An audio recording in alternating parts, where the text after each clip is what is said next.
জানিয়ে দিব এই মুহূর্তে হাতে পাওয়া গুরুত্বপূর্ণ আপডেট আন্তর্জাতিক সংবাদ। শুরুতেই থাকছে হামাস সব শর্তে সম্মত না হওয়া পর্যন্ত যুদ্ধবিরতি চুক্তি নিয়ে ভোট নয় জানালো নেতানিয়াহু। এদিকে যুদ্ধবিরতির মাধ্যমে ফিলিস্তিনি যোদ্ধাদের বিজয় হয়েছে জানালো ইরান। আরও জানাবো গাজাকে পুনর্গঠন করতে সবকিছু করবে তুরস্ক। এদিকে ছত্তিশগড়ে নিরাপত্তা বাহিনীর অভিযানে 12 মাওবাদী নিহত। সর্বশেষ জানিয়ে দিব ইসরায়েলিদের পরাজয় স্বীকার এবং ইরানের প্রতি হামাসের কৃতজ্ঞতা প্রকাশ। শুনছিলেন হাতে পাওয়া আপডেট আন্তর্জাতিক সংবাদের শিরোনাম, এবারে বিস্তারিত। তবে তার আগে অনুরোধ রইল ভিডিওটিতে একটি লাইক দিন এবং কমেন্ট করে জানিয়ে দিন ভিডিও সম্পর্কে আপনার মূল্যবান মতামত। আরও জানিয়ে দিন ভিডিওটি কোথা থেকে দেখছেন বা কোন জেলা থেকে দেখছেন। হামাস সব শর্তে সম্মত না হওয়া পর্যন্ত যুদ্ধবিরতি চুক্তি নিয়ে ভোট নয় জানালো নেতানিয়াহু। হামাস সব শর্তে সম্মত না হওয়া পর্যন্ত যুদ্ধবিরতি চুক্তি নিয়ে ভোটাভুটির আয়োজন করবে না ইসরায়েলের মন্ত্রিসভা। দেশটির অভিযোগ, হামাস শেষ মুহূর্তে চুক্তিতে কিছু নতুন বিষয় যুক্ত করতে চাইছে। গতকাল বৃহস্পতিবার সকালে যুদ্ধবিরতি চুক্তি নিয়ে ইসরায়েলের মন্ত্রিসভায় ভোটাভুটি হওয়ার কথা ছিল, কিন্তু ভোটাভুটির কয়েক ঘন্টা আগে দেশটির প্রধানমন্ত্রী বেনিয়ামিন নেতানিয়াহু জানান ভোট স্থগিত করা হয়েছে। ভোটে আগের দিন গত বুধবার ঘোষিত যুদ্ধবিরতি চুক্তি অনুমোদনের সম্ভাবনা ছিল। নেতানিয়াহুর এই ঘোষণার পর যুক্তরাষ্ট্রের পররাষ্ট্রমন্ত্রী অ্যান্টনি ব্লিংকেন বলেছেন সম্পূর্ণ করা হয়নি, এমন একটি অংশ যুক্ত করা হয়েছে। পরিকল্পনা অনুসারে আগামী রোববার থেকে যুদ্ধবিরতি চুক্তি কার্যকর হওয়ার ব্যাপারে তিনি আত্মবিশ্বাসী। বুধবার সন্ধ্যায় কাতারের প্রধানমন্ত্রী শেখ মোহাম্মদ বিন আব্দুল রহমান বিন জসিম আল থানি দোহায় ইসরায়েল ও হামাসের মধ্যে যুদ্ধবিরতি চুক্তির আনুষ্ঠানিক ঘোষণা দেন। পরে যুক্তরাষ্ট্রের প্রেসিডেন্ট জো বাইডেন আলাদাভাবে যুদ্ধবিরতির কথা নিশ্চিত করেছেন। দেশটির নবনির্বাচিত প্রেসিডেন্ট ডোনাল্ড ট্রাম্প যুদ্ধবিরতি নিয়ে সামাজিক যোগাযোগ মাধ্যমে একাধিক পোস্ট করেছেন। ইসরায়েল ও হামাসের মধ্যে 15 মাস পার হওয়া এই যুদ্ধবিরতিতে মূল মধ্যস্থতাকারী ছিল যুক্তরাষ্ট্র, কাতার ও মিশর। 19 জানুয়ারি থেকে যুদ্ধবিরতি চুক্তি কার্যকর হওয়ার কথা রয়েছে। ইসরায়েলের আলোচকেরা দোহায় যুদ্ধবিরতি চুক্তিতে সম্মত হলেও দেশটির নিরাপত্তা মন্ত্রিসভা ও সরকার অনুমোদন না করা পর্যন্ত তা কার্যকর হবে না। ইসরায়েলের যুদ্ধবিরতি চুক্তির অনুমোদন নিয়ে ভোট বিলম্বিত করার ঘোষণার পর হামাস বলছে তারা যুদ্ধবিরতি চুক্তির প্রতি প্রতিশ্রুতিবদ্ধ, কিন্তু বিবিসির ধারণা হামাস চুক্তিতে সামান্য কিছু যুক্ত করতে চায়।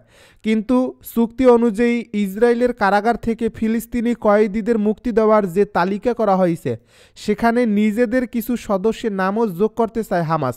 যুদ্ধবিরতি চুক্তি ইসরায়েলের মন্ত্রিসভায় বিলম্বিত হওয়ার ঘোষণাটি এমন এক সময় এলো যখন গতকাল দেশটির হামলায় গাজায় 80 জনেরও বেশি ফিলিস্তিনি প্রাণ হারালেন।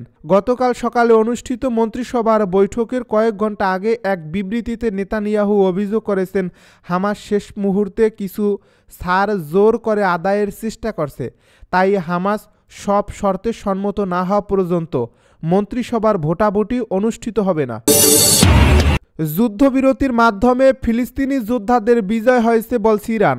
গাজায় সম্প্রতি এক যুদ্ধবিরতি চুক্তিতে সই হয়েছে, সেখানে ফিলিস্তিনের স্বাধীনতাকামী সংগঠন হামাস বিজয়ী হয়েছে বলে দাবি করেছে ইরানের রেভলিউশনারি গার্ড। বৃহস্পতিবার ইরান এই মন্তব্য করেছেন এবং ইসরায়েলের বিরুদ্ধে কিছু সম্ভাব্য লঙ্ঘনের বিষয়ে সতর্ক করেছে খবর রয়টার্সের। মধ্যস্থকারীরা জানিয়েছেন হামাস ও ইসরায়েলের মধ্যে যুদ্ধবিরতি চুক্তি সম্পন্ন হয়েছে। এ বিষয়ে ঘোষণা আসে বুধবার, যা আগামী রোববার থেকে কার্যকর হবে। যুদ্ধবিরতি চুক্তির অংশ হিসেবে হামাসের কাছে আটক ইসরায়েলি জিম্মিদের মুক্তির বিষয়টি অন্তর্ভুক্ত রয়েছে। ইরানের রেভলিউশনারি গার্ড এক বিবৃতিতে বলেছে জায়োনিস্ট শাসন ইসরায়েলের সঙ্গে যুদ্ধবিরতি ফিলিস্তিনের জন্য একটি বড় বিজয় এবং তেল আবিবের জন্য একটি বড় পরাজয়।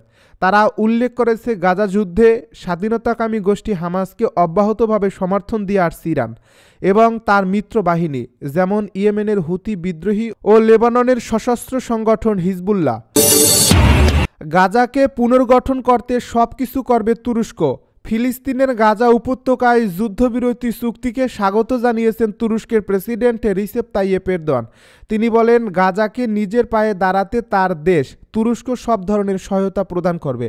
বুধবার তুর্কি বার্তা সংস্থা আনাদুল এজেন্সি এক প্রতিবেদন থেকে তথ্য জানা যায়। এ প্রতিবেদনে বলা হয়, এরদোয়ান যুদ্ধবিরতির এই চুক্তিকে ফিলিস্তিনি জনগণ এবং পুরো অঞ্চলের জন্য স্থায়ী শান্তি ও স্থিতিশীলতার পথে একটি গুরুত্বপূর্ণ পদক্ষেপ হিসেবে দেখছেন। তিনি আরও বলেন, হামাস এবং ইসরায়েলের মধ্যে যুদ্ধবিরতি চুক্তি স্বাগত জানাচ্ছি এবং তুরস্ক আগের মতোই গাজার পাশে থাকবে। একটি পোস্টে এরদোয়ান গাজার জনগণের সাহসিকতা ও বীরত্বের প্রশংসা করেন এবং বলেন, গাজার জনগণ ইসরায়েলের অবৈধ ও অমানবিক আক্রমণের বিরুদ্ধে নিজেদের ভূমি ও স্বাধীনতা রক্ষায় যেভাবে লড়াই করছে, আমরা তাদের সাহসিকতাকে সম্মান জানাই। উল্লেখ্য, বুধবার যুক্তরাষ্ট্র এবং কাতারের মধ্যস্থতায় 15 মাসের সংঘাতের পর গাজায় হামাস ও ইসরায়েলের মধ্যে যুদ্ধবিরতি চুক্তি হয়েছে। এই চুক্তি আগামী রোববার থেকে কার্যকর হবে। যুদ্ধবিরতির ঘোষণার পর গাজাবাসী সহ বিশ্বের বিভিন্ন দেশে ফিলিস্তিনিরা এই চুক্তিকে এক বিরাট বিজয় হিসাবে উদযাপন করছেন। ছত্তিশগড়ে নিরাপত্তা বাহিনীর অভিযানে 12 মাওবাদী নিহত। ভারতের ছত্তিশগড়ে নিরাপত্তা বাহিনীর অভিযানে 12 মাওবাদী নিহত হয়েছেন। এ নিয়ে চলতি জানুয়ারি মাসেই ছত্তিশগড়ে পৃথক সংঘর্ষে নিহত মাওবাদী সদস্যদের সংখ্যা বেড়ে দাঁড়িয়েছে 26 জনে। বৃহস্পতিবার এ ঘটনা ঘটেছে বলে জানিয়েছে ভারতীয় সংবাদ মাধ্যম ANI। এ প্রতিবেদনে বলা হয়েছে, মাওবাদীর সঙ্গে এখনও থেমে থেমে বন্দুকযুদ্ধ চলছে এবং পুরো এলাকা জুড়ে তল্লাশি অভিযান পরিচালনা করছে নিরাপত্তা বাহিনী। তবে এ ঘটনার বিস্তারিত তথ্য এখনও জানা যায়নি। এর আগে গত রোববার ছত্তিশগড়ের বিজাপুর জেলায় নিরাপত্তা বাহিনীর সঙ্গে বন্দুকযুদ্ধে 15 মাওবাদী নিহত হয়। বিজাপুরের পুলিশ সুপার জিতেন্দ্র যাদব জানিয়েছেন, নিহতদের মধ্যে 2 জন নারী এবং 3 জন পুরুষ মাওবাদী রয়েছেন। এদের পরিচয় এখনও নিশ্চিত করা যায়নি। পুলিশ সুপার আরও জানান, অভিযানে বেশ কিছু স্বয়ংক্রিয় অস্ত্র ও বিস্ফোরক উদ্ধার করা হয়েছে। বিজাপুর জেলার ন্যাশনাল পার্ক এলাকার জঙ্গলে এই অভিযান চালানো হয়। উদ্ধারকৃত অস্ত্রগুলোর মধ্যে রয়েছে একটি SLR রাইফেল, একটি 12 বোর রাইফেল, 2টি সিঙ্গেল শট রাইফেল, একটি BAGL লঞ্চার, একটি দেশি বার্মার বন্দুক। এছাড়া আরও রয়েছে বিস্ফোরক, মাওবাদী প্রচারপত্র এবং অন্যান্য সামগ্রী উদ্ধার করা হয়েছে। ইসরায়েলিদের পরাজয় স্বীকার এবং ইরানের প্রতি হামাসের কৃতজ্ঞতা প্রকাশ। গাজায় যুদ্ধবিরতি ঘোষণা করার পর ফিলিস্তিনি ইসলামী প্রতিরোধ আন্দোলন হামাস এই যুদ্ধবিরতিকে গত 15 মাসে ফিলিস্তিনি জনগণের কিংবদন্তি প্রতিরোধের ফলাফল মনে করছে। ফিলিস্তিনি প্রতিরোধের কাছে ইসরায়েলিদের পরাজয় স্বীকার, ইরান ও প্রতিরোধ শক্তিগুলোর প্রতি হামাসের কৃতজ্ঞতা প্রকাশ এবং গাজায় যুদ্ধবিরতি চুক্তির আনুষ্ঠানিক ঘোষণার ব্যাপারে আঞ্চলিক ও আন্তর্জাতিক প্রতিক্রিয়া নিয়ে পার্স টুডের সংক্ষিপ্ত সংবাদ তুলে ধরা হলো। অবশেষে টানা 15 মাস ধরে দখলদার ইসরায়েল নৃশংস হত্যাকাণ্ড ও ধ্বংসযজ্ঞ চালিয়েও তারা কোনো লক্ষ্যই অর্জন করতে পারেনি। হামাসের সামরিক শক্তিকে নির্মূল করতে না পেরে শেষ পর্যন্ত গত বুধবার রাতে একটি চুক্তিতে পৌঁছায়। ইরান এবং প্রতিরোধ শক্তিগুলোর প্রতি হামাসের কৃতজ্ঞতা প্রকাশ। গাজায় হামাস নেতা এবং হামাসের আলোচনাকারী দলের প্রধান খলিল আল হিয়া বুধবার রাতে গাজায় যুদ্ধবিরতি চুক্তির আনুষ্ঠানিক ঘোষণার একই সময়ে ইরান এবং প্রতিরোধ শক্তিগুলোর প্রতি কৃতজ্ঞতা প্রকাশ করেছেন। তিনি আরও বলেছেন, আল আকসা তুফান অভিযানের প্রভাব এই যুদ্ধ শেষ হওয়ার পরেও অব্যাহত থাকবে।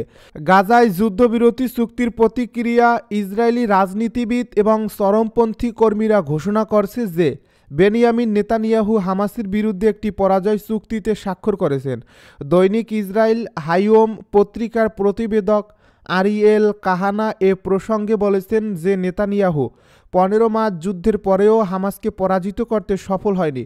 ইসরায়েলি রাজনৈতিক কর্মী অ্যাডাম গোল্ডও ঘোষণা করেছিলেন যে শুধুমাত্র যারা বোকা এবং বাস্তবতা বুঝতে পারে না তারা পরাজয়কে সুন্দর করে দেখানোর চেষ্টা করেন। ইসরায়েলি মন্ত্রিসভার সদস্য এবং অর্থমন্ত্রী বেজালেল শোনমোট্রিস এই চুক্তিকে ইসরায়েলের অভ্যন্তরীণ নিরাপত্তার জন্য বিপজ্জনক এবং খারাপ বলে মন্তব্য করেছেন।